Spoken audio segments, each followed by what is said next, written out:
Hello and welcome back to the Remain Undefinable podcast. This is episode 1 with your host Sadie. Try not to have the mic in front of my whole face this time because I realised it was way too close. You couldn't even see my face. The whole muffle was covering it. But it's a bit lower today, so we're good. We're good.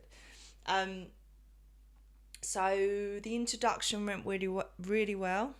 It had a good reception and I hope it gave as much kind of all-rounded information about undefinable living, how it derived, kind of the passions behind it and what the community is all about and the message that it kind of gives. But today on episode 1, I want to touch a little bit more on my background and kind of how I've got to where I am now and how I'm doing the things I'm doing now and kind of not where I've been or what I've done, kind of how I've been there and how I've done that. That's kind of what I want to touch on today.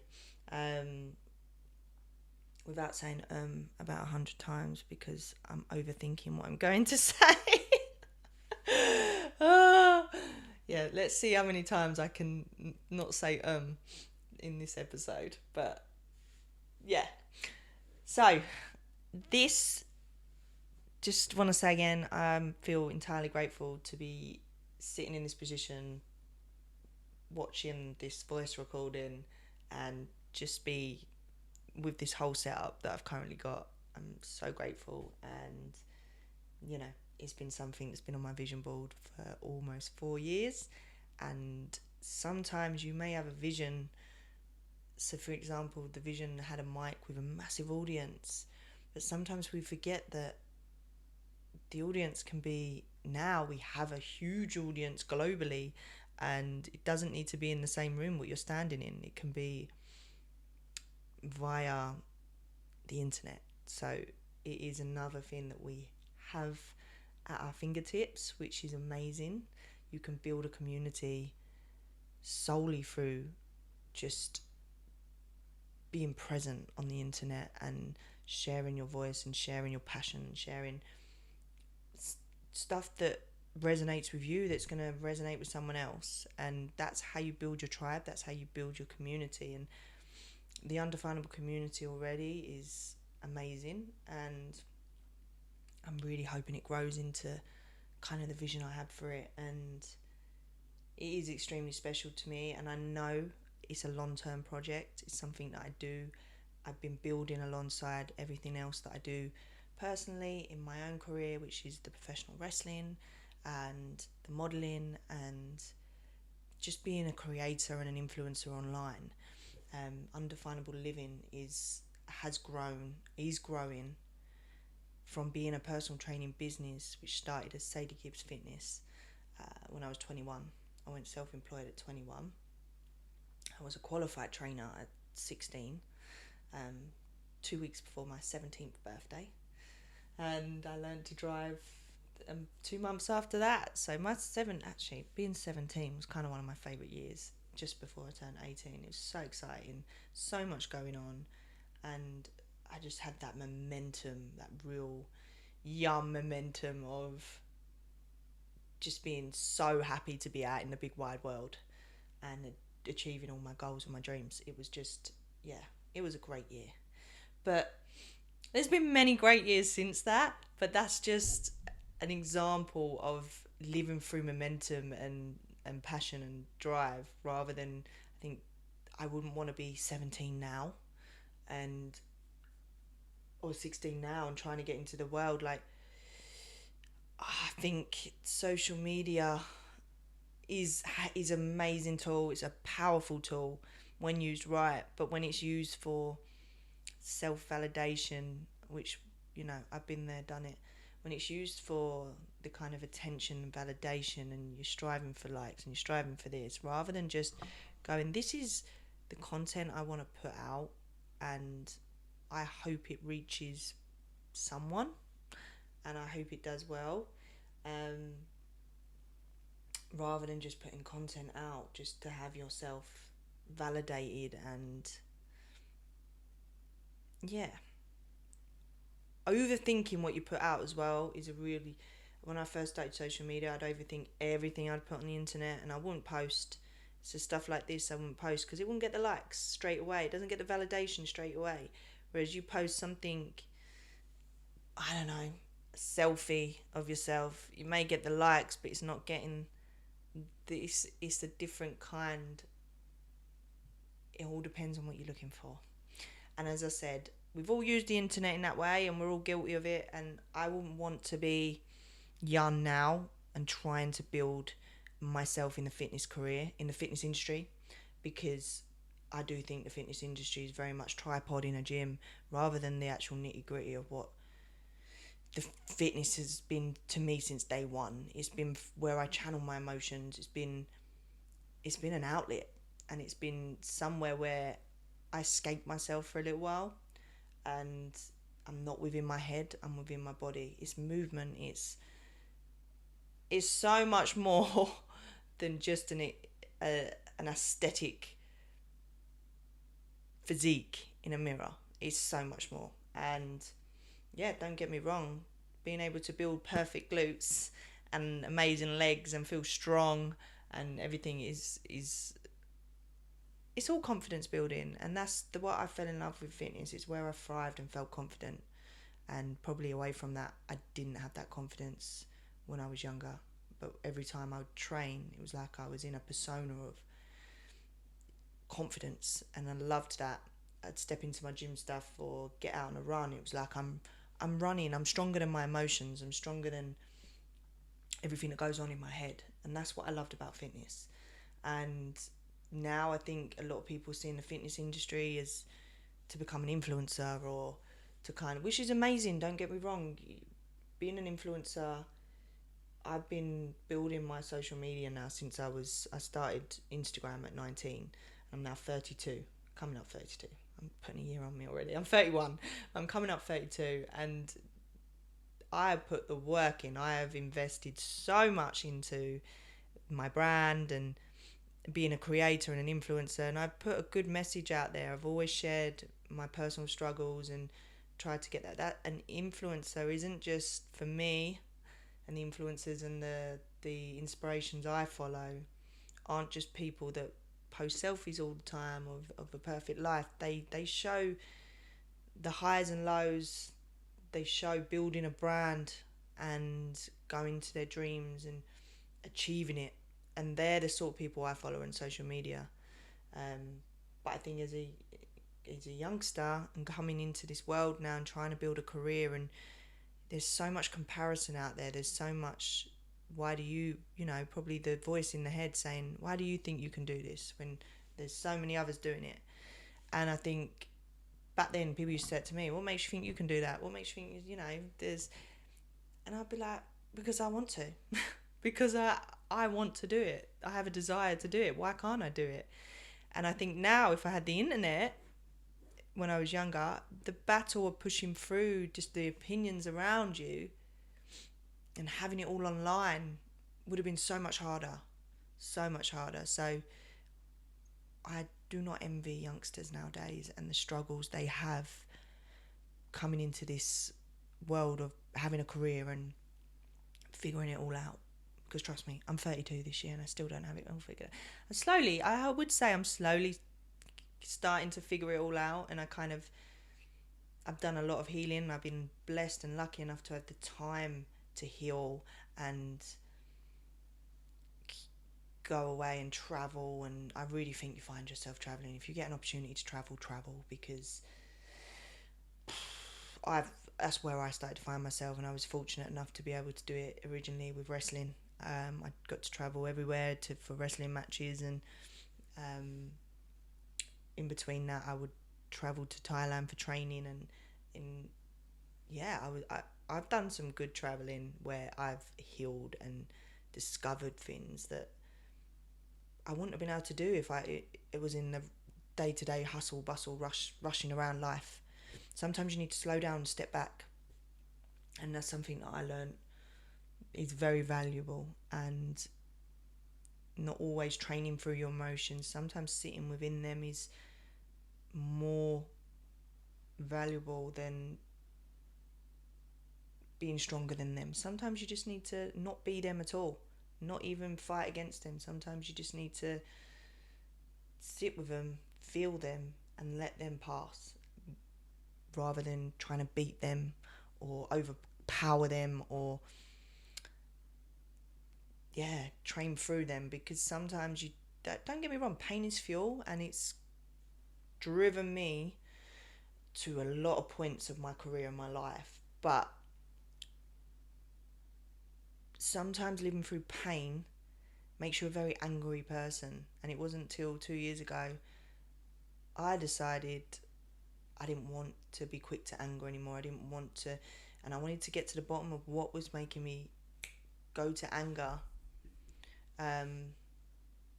as the first initial reaction, and why I was in that anger, when it came about, when it arose, what was I feeling? And it was always that I was vulnerable, I was scared, I was feeling alone, and that made me step into this angry masculine energy, like I've got me, I can handle anything, I've got me. And it's just fear.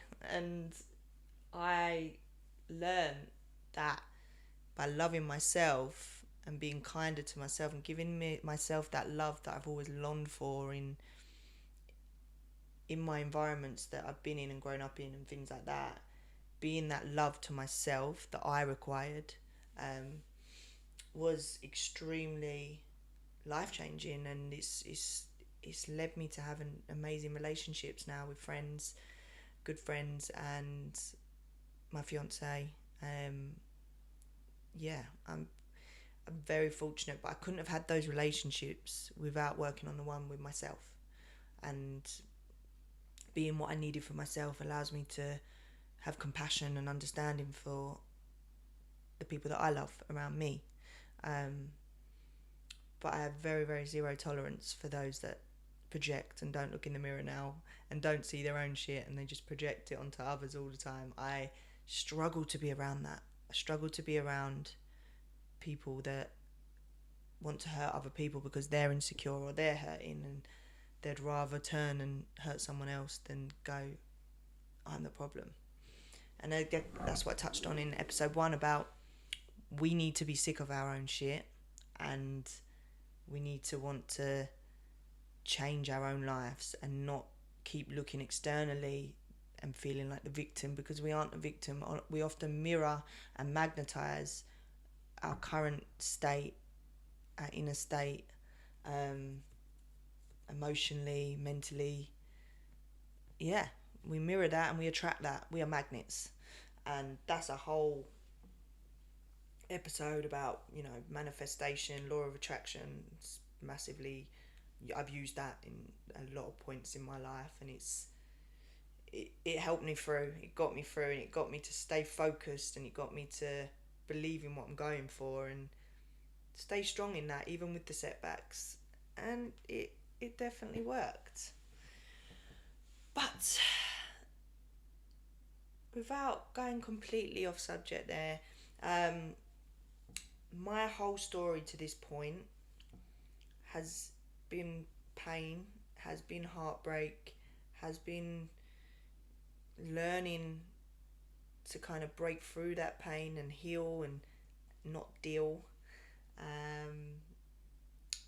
I stopped trying to survive and wanted to thrive, and that's kind of where I'm at now.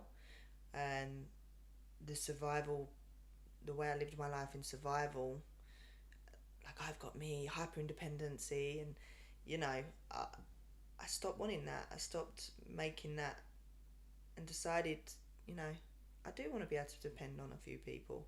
I do want to be able to feel loved and know that I can be loved. I do want to have security at home. I do want all those things, and that's okay. That's good. And that was allowing myself to be vulnerable, and that's been a big journey for me. Vulnerability is not weakness, it's actually strength. When I see someone fully within their vulnerability, I used to say I wish I could be. I never knew what I meant when I used to say it. I used to go, I wish I could be like that. And I'd always think, what do you mean by that? But what I meant is they're just vulnerable and kind, and they've not got boundaries, they've not got walls up. I'm saying they've not got boundaries, hopefully they have boundaries, because everyone should have healthy boundaries. But they've not got walls up, they've not got guards up, they're not stepping into a room with fear of being judged or fear of, you know, anything. They're just who they are, and that's, they're within their vulnerability, and it's a beautiful thing. And I'm learning that being vulnerable is key. And just, you know, if someone treats you badly for no given reason, make sure you have boundaries with that. But no, it's not about you. And that's another thing, it's not about you, it's about them. And it's the same with, you know, growing up. I'm sure parents have their own challenges and difficulties, and unfortunately a lot of the time they've not had the journey of healing and learning and understanding themselves because they had kids young, or so that then gets projected onto the kids, and then you end up in this family cycle of, you know, I wasn't able to accept a hug, still struggle with accepting hugs to this point. But I didn't grow up with that kind of love. I didn't grow up with like hugging and kissing and saying I love you to each other. It wasn't the kind of family that I had, but we had love in other ways, and I'm grateful for that love. But I did need the other love. I did need the other sense of security and love, and I have that now because I put it out there that I wanted it, and I started to be that for myself. And that's where I've allowed myself to attract that into my life, and I have that now in friends and my spouse. So is that the word? I'm using like a very sophisticated word there. In my fiance. So it's, yeah, I these last 2-3 years have been a turning point for me.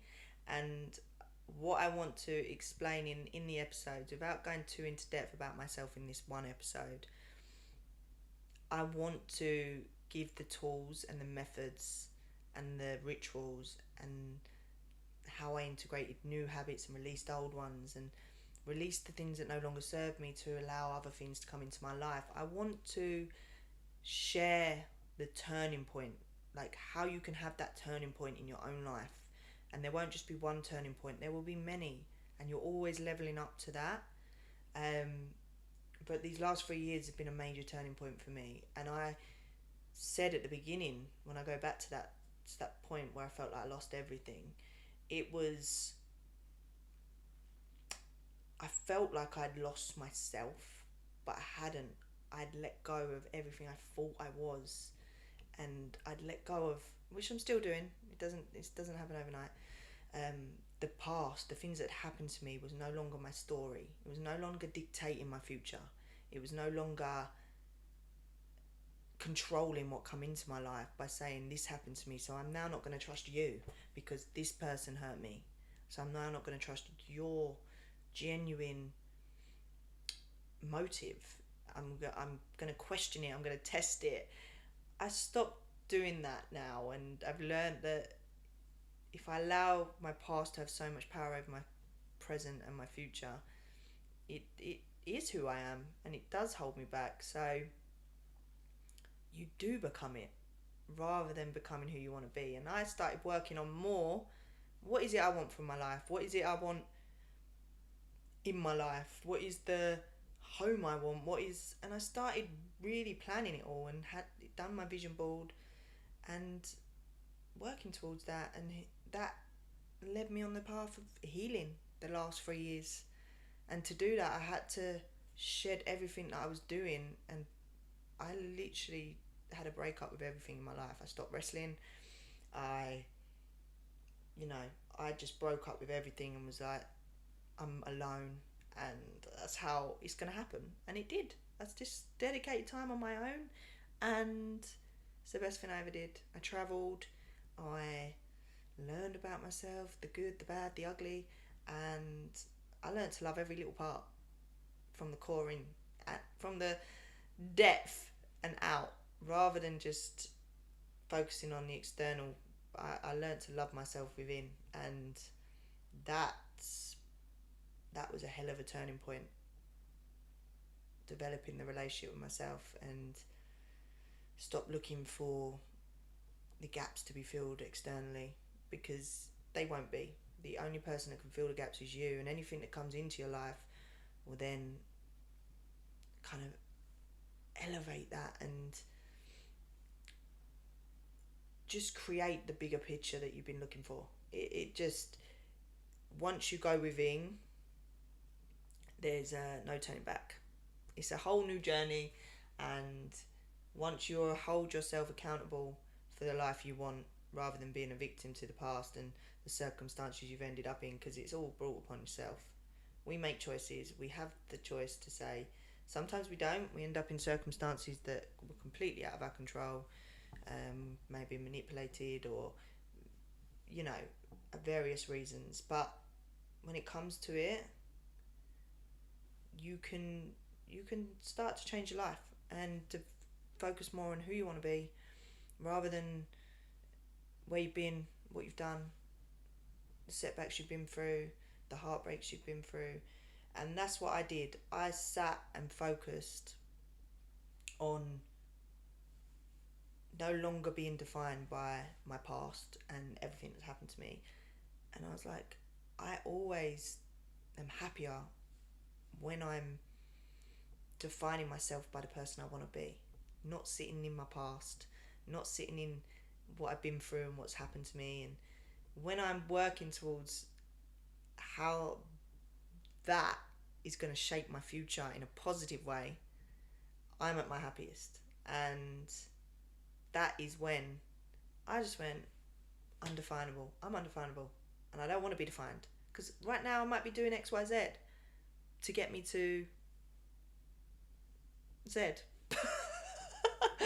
But yeah, I might be doing all these things right now to help me carve my path to where I'm trying to go, where I'm trying to be. But if I allow certain aspects of what I'm doing now to define me, and I attach to them, how can I keep becoming who I want to be and striving and evolving and changing and adapting? And you can't.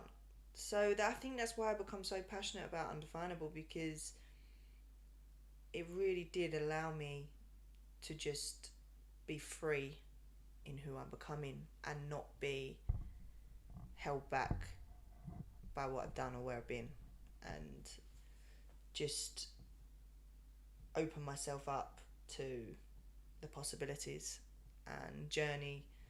I mean, I've done so much. I can turn my head to so much, and it is why I say, I do say that I'm kind of entrepreneurial, because I'm very open.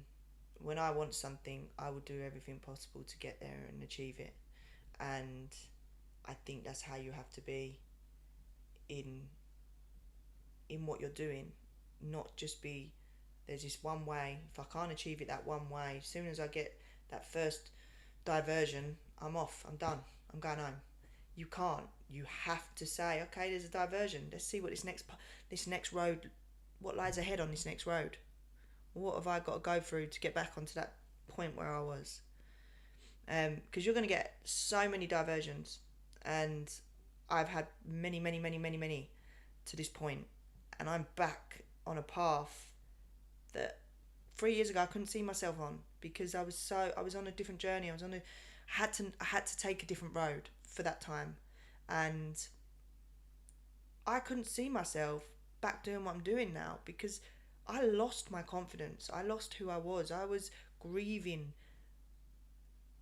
me. I was grieving. I'd shedded a lot of skin, and I was grieving it. And I could never imagine being back doing what I'm doing now 2-3 years ago. And it's taken me a long time to build myself back up from a very narcissistic relationship and many other things that I kind of went through within a short space of time, and it just broke me in the end. And we've all been broken. I'm sure in many ways. Some of us put the guard on, like, no, nothing's broke me. But I'm quite good at saying it now. I've been broken. I've been broken many times, and these heartbreaks and things shape us and always lead us back to the right destination. But what's meant for you will not pass you. So don't look at things with a time scale, because that's where I go wrong a lot of the time. I'm impatient, and I want things. If I want something, I want it done there and then. I want it to be happening there and then.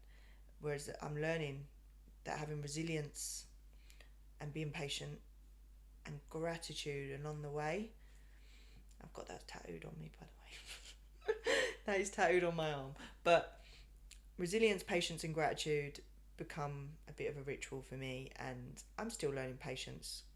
Trust me, I'm an Aries, so I'm one of the most impatient people. But resilience is something that I have got now. I can take rejection in many ways. In the things that I go for, I'm expecting more no's than a yes, and when I get that one yes, I'm extremely grateful. And that's I'm grateful to be even in a position to be applying or going for the things that I want, because a lot of people still haven't pushed past that point. So I hope this has given more of an insight into the subjects and kind of what I want to be talking about. And I'm sure once we get these episodes going, you're going to learn a lot more about me and my personal journey and struggles and some real talk, because it's really hard to do it in one episode. Like, I'm hoping a lot comes up in episodes going forward, especially when the co-host is on with me, Chrissy Dean. She's been a friend, as I've mentioned, for nearly 11, 12 years now, and she's been through a lot with me. She knows me inside out, and she's always believed in me more than myself for a long point. She's always been my cheerleader, and I hope I've always been hers. But we're gonna have some good episodes, and I can't wait to film and record with her and really grow this community and answer Q&As and anything you have and you want us to talk about, and anything that I've spoken about in this episode that's resonated with you that you want to hear more about. We're going to be going into inner child healing, mental health struggles such as ADHD. Chrissy's got ADHD and autism. I've got ADHD. And kind of living and thriving with that and not letting it again define you and hold you back. It is in itself, anything you suffer with mentally is going to be a bit of a setback and a bit of a challenge in life, and it is going to make things harder. But once you learn to manage that and use it as your superpower rather than resisting it and using it as a battle, again, that's all about learning about yourself. But we're going to be touching on inner child healing, breaking cycles, integrating new habits, releasing the ones that don't serve you, not being attached to your past and the things that you do, the things that you've done, and stepping into who you want to become.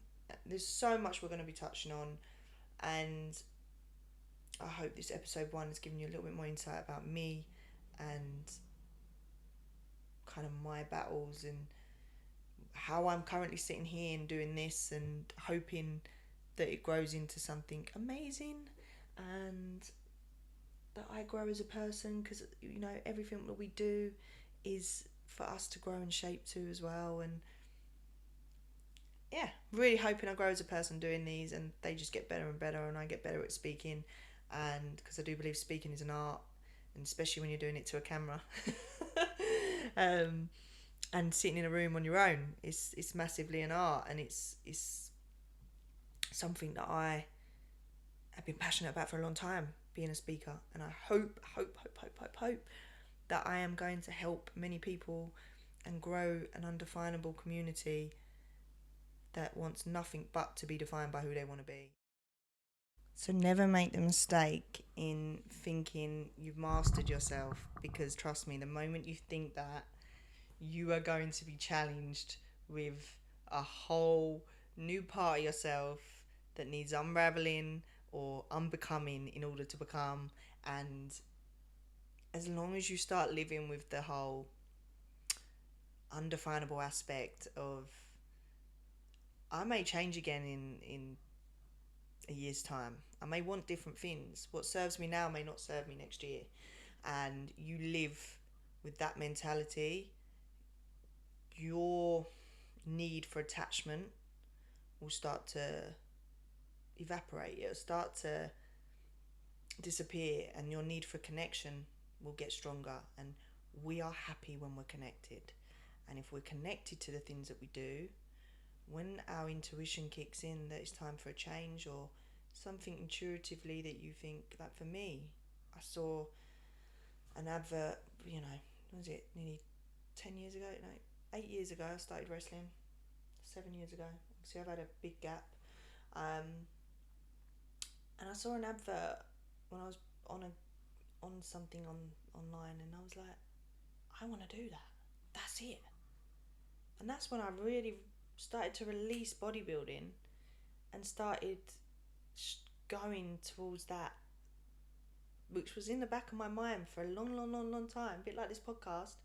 Before doing it, I always knew I was a performer. I always knew I wanted to be kind of like an action. I used to have these visions of walking past an alleyway and just having like a big alleyway fight. Like in a movie. It's really strange. But I just knew I was meant for the kind of fighting performance world, and didn't know how I was going to do it, didn't know what avenue or what path. And then I saw this wrestling advert, and it was two girls backstage. It was actually, I labelled if you watch wrestling you'll know, Nikki Bella and Natalia, and they were having a backstage feud. And I was like, I want to do that. And that's when I applied for a tryout with WWE and found myself in that big scary world of wrestling, and started going after what I wanted.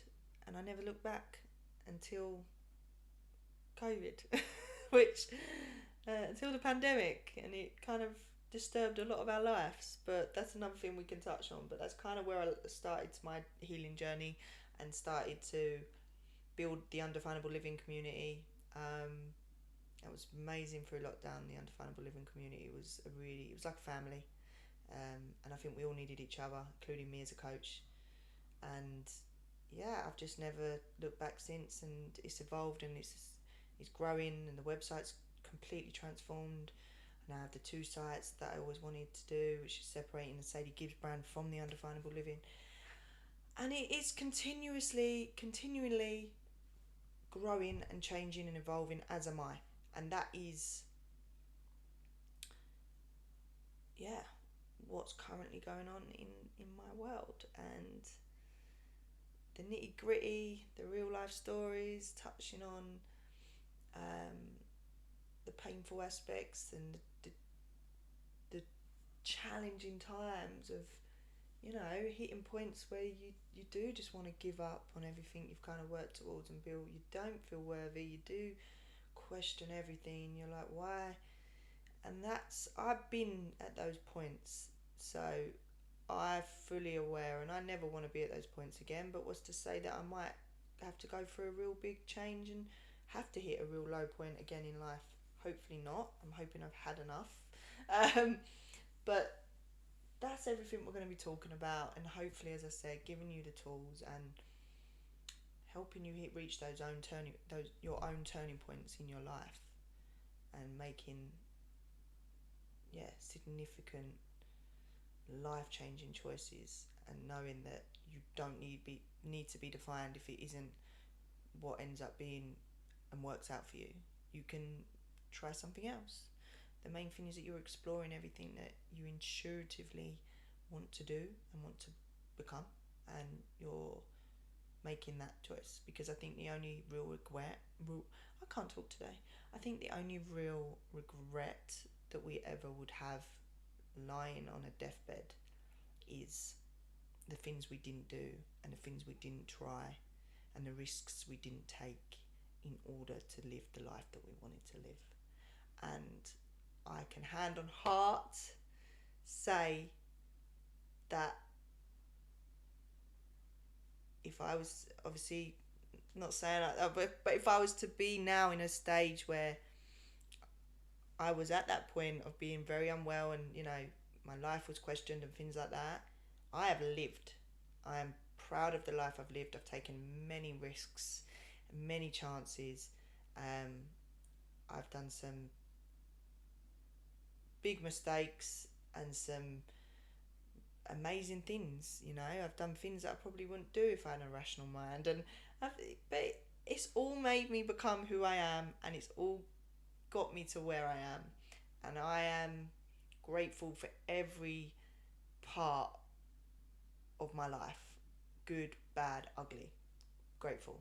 And like I said, if I was to be in that circumstance where I'm being told I have 2 weeks to live, no one wants that. But if I was, I'd feel very satisfied. There's so much I haven't accomplished and haven't done, but up to this point in my life, I've done what I can in the time that I had, and that is where I know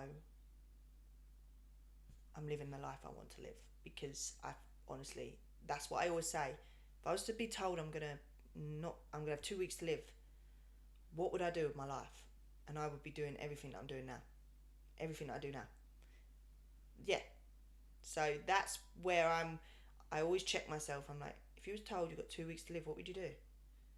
And that's why I ended up back in wrestling, because I was like, first of all, it was my partner that kind of got me back into that. But he said to me, because I always used to talk about it all the time, and it was more energy not doing it than actually doing it in the end, because I was fighting what I wanted to do, and it was fear. And he just said to me, you're a coward, because everything I talk about is going for what you want, do what you want to do. And I stopped doing that for myself because I was scared of not being as good as I was, or I was scared of going back into. I had a lot of traumatic experiences in wrestling, and it did break me down in the end, and it did make me feel less than when I was started. Um, Experiences that shouldn't have happened in someone starting a career and trying their hardest. But unfortunately, in any world, in any business, or if you're talented, you're gonna get politics, you're gonna get jealousy, you're gonna get all the shit that comes with it. And I would rather that than sit back and not do what I feel I'm good at and that I love, um, through fear of the drama and the the past. So yeah, always pushing through. Always, it may have taken me too long to go back to wrestling, but I'm doing it. I'm doing it now. I overcome that part of myself, and I've grown. I'm different. I'm a different person, and already wrestling for me is a completely different experience. And I think the boundaries and that I now have will make the experience completely different as well. But I'm talking way too much. I wanted this to be an overview. Chrissy will be with us on episode 2. We are going to be talking about mental health battles and struggles, touching on ADHD, and not touching, having a whole episode on ADHD, autism, the setbacks and the limitations it can bring on things like doing speaking events, and kind of having a million and one thoughts in my head, but I'm trying to talk about one subject, and in between all that, I'm questioning, I'm thinking I've got to do this, got to do that, I need to say this. But we're going to talk about the whole concept of it, because Chrissy knows a lot more than me. She actually got diagnosed before me, and I mean, I should have been diagnosed when I was younger, but my brother had it really bad, so kind of, I guess I was in the shadows of that. I was always very similar to him. We were very, very alike, but he was a lot worse when he was on tablets and stuff like that with it. So guess I didn't get diagnosed as a kid because of that, but learning about it with my adult life, and also girls with ADHD tend to be overshadowed with it anyway. They get, yeah, it's not picked up on as much in girls. It is now, but it didn't used to be. But we're gonna be talking about all of that, and it may even resonate, and you may think, wow, I've had those struggles. Maybe I have ADHD, or maybe I'm on the spectrum and I've got some kind of mental health illness or mental health battle that I've been ashamed of all this time, rather than just finding it out and being able to manage it and learn and grow with it. Because once you find out you've got or you've got something, it can help you understand yourself, rather than feeling ashamed that you don't think the way other people think. You're not as rational or logical as someone else. But yeah, that's going to be episode 2, and we're going to talk about our own personal battles, and kind of, if we'd known we had it, maybe we would have been able to understand ourselves a lot sooner and not made a lot of the mistakes that we've done in the past, the pair of us. But as I said, it's made us very, very compassionate, understanding people, and we can resonate with so much that people go through, because we've been there, we've done it, and we've probably got a medal for it. I'm not sure whether that's a good thing or bad thing, but yeah, anyway, I can't wait to see you on episode 2, and please, any questions, inquiries, anything that you have taken from this episode, good, bad feedback, please share it with me.